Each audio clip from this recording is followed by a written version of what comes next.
जय जगन्नाथ जय श्री राम। मु वर्तमान ये गड़भिंगारपुर खराखिया रास्तार सामना ठिया जो कि जयदेव रोड इसी रास्तार किसी दृश्य में सरकार के सामने पेश करना चाहता हूँ। इसके लिए मैं अभी इसी गांव का एक आदमी भाई तुम ना कौन? मो ना सौम्यरंजन जेना गड़ घर गड़भिंगारपुर। गड़भिंगारपुर ये गड़भिंगारपुर रास्ता जो इस प्रकार जाइए और ये जयदेव रोड ये जयदेव रोड इस प्रकार जाऊँगी गाड़ी मोटर भाई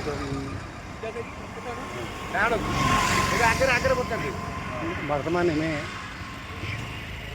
इसी की पचरा जाऊँगी जो रोड अब गाड़ी आसन ये रोड मो तरफ ये जो बाएं साइड जो जमीन है वो को ब्लॉक है ऊपर साइड जो बाँ पट साइड होती बारंग ब्लॉक खाली चला से बुलिक चला बुलिक गाड़ी मौके जाना तू जा हाँ हाँ है ये जो ज़मीन है ये राम मंदिर है नक्शा में गूगल नक्शा में राम मंदिर है।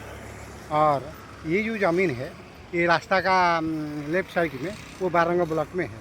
और ये जो साइड में ज़मीन है वो कौन है? जितिकाल सुआल आमर बालियंता ब्लॉक। हाँ जितिकाल सुआल बालियंता ब्लॉक से ये जो है बारंग ब्लॉक कुरांग पंचायत कुरांग प्रधान पंचायत कुरांग प्रधान पंचायत वर्तमान ये जो कुरांग प्रधान पंचायत जो बारंग ब्लॉक सी ये जगह केते किलोमीटर डिस्टेंस? 3 किलोमीटर डिस्टेंस नहीं बारंग ब्लॉक डिस्टेंस 15-17 15-17 नहीं 30-32 किलोमीटर लगभग होगा। ये जो कंटापड़ा ब्लॉक